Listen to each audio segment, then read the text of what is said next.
نحمده ونصلي ونسلم على رسوله الكريم اما بعد فاعوذ بالله السميع العليم من الشيطان الرجيم بسم الله الرحمن الرحيم۔ یتیموں سے متعلق ان کے حقوق چل رہے تھے۔ اس آیت کے اندر اللہ تعالیٰ نے یتیموں کے مال کی حفاظت کے متعلق مزید وضاحت بیان فرمائی ہے، اور کس وقت یتیموں کا مال ان کے سپرد کیا جائے گا اس کو بیان فرمایا ہے۔ ترجمہ دیکھیے، وَابْتَلُوا، اور تم آزماؤ، الیتامى، یتیموں کو، حتیٰ، یہاں تک کہ،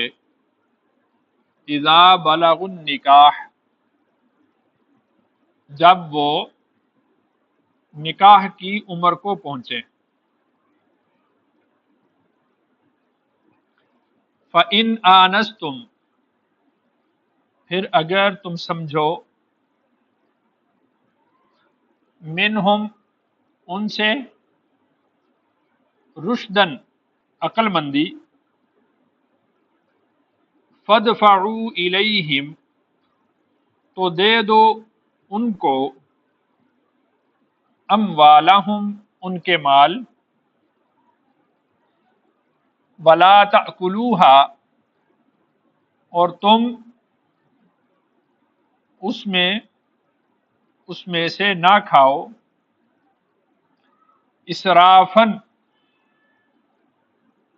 بے جا، وبدارن، اور وقت سے پہلے، ان یکبروا، کہ وہ بڑے نہ ہو جائیں، ومن کانا، اور جو ہو، غنین، مالدار، فلیستعفف، تو وہ بچتا رہے، ومن کانا، اور جو ہو، فقیرن، محتاج، فلیأکل، تو وہ کھائے، بالمعروف، دستور کے مطابق، فَإِذَا، پھر جب، دفعتم الیہم، تم دو ان کو، اموالہم، ان کے مال، فاشہدوا، تو گواہ بناؤ، علیہم، ان پر، وکفیٰ، اور کافی ہے، باللہ، اللہ، حسیبا، حساب کرنے والا۔ اس آیت کے اندر اللہ تعالیٰ نے یتیموں کے مال کی حفاظت، ان کے استعمال کا طریقہ، اور یتیموں کو ان کا مال کس وقت سپرد کیا جائے گا اس کی تفصیل بیان فرمائی ہے۔ تو سب سے پہلے ارشاد فرمایا کہ وَابْتَلُوا الْيَتَامَى، تم یتیموں کو آزماتے رہو۔ اس کا مطلب یہ ہے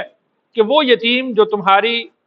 نگہداشت میں ہے، تمہاری سرپرستی میں ہے، اس سے کچھ چھوٹی چھوٹی چیزیں منگواتے رہو۔ کبھی 10 روپے دے دیے، بیٹا فلاں چیز لے آؤ، کبھی 100 روپیہ دے دیا۔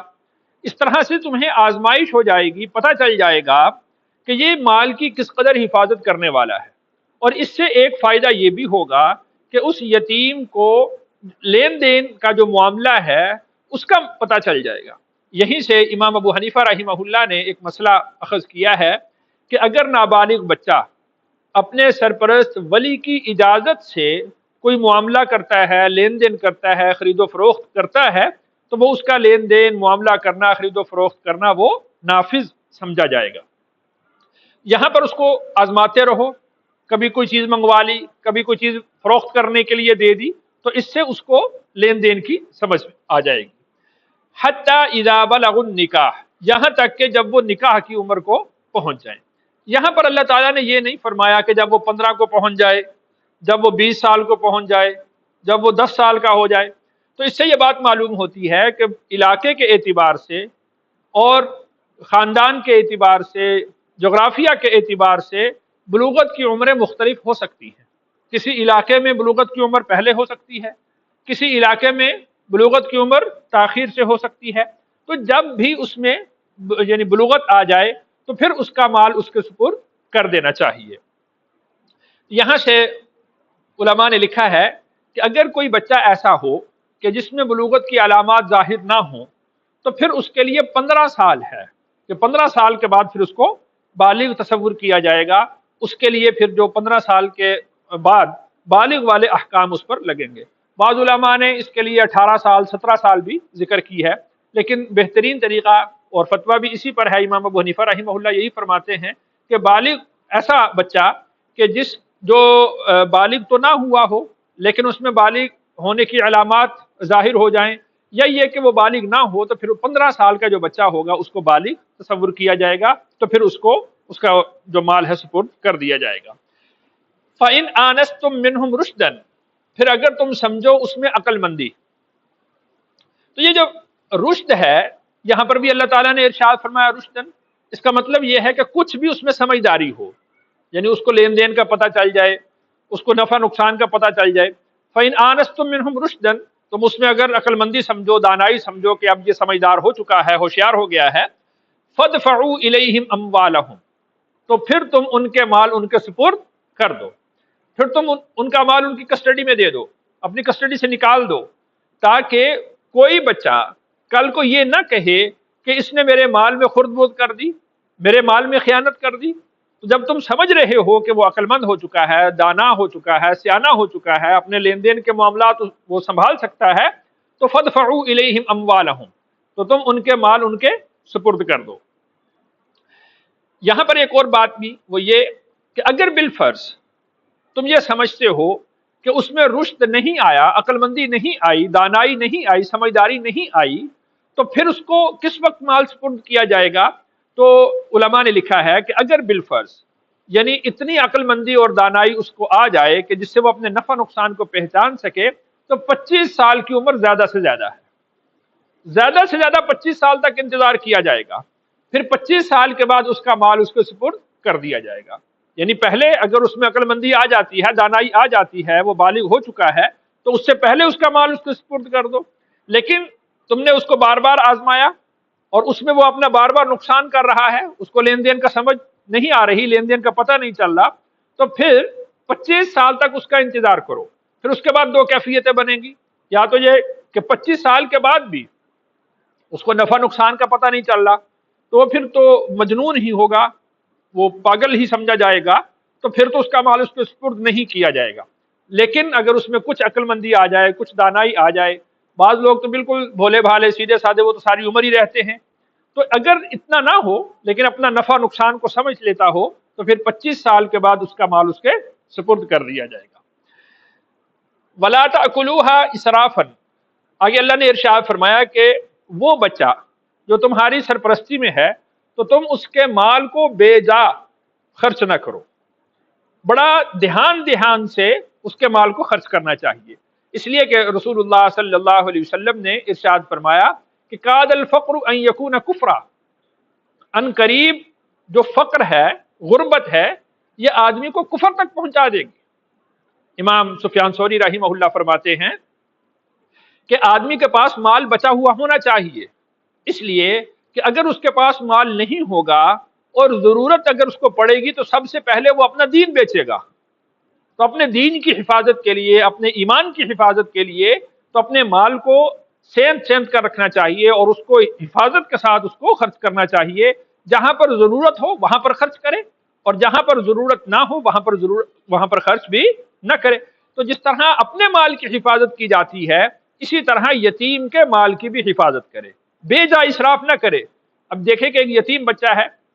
اور آپ اس کو مہنگے کپڑے لے دیں،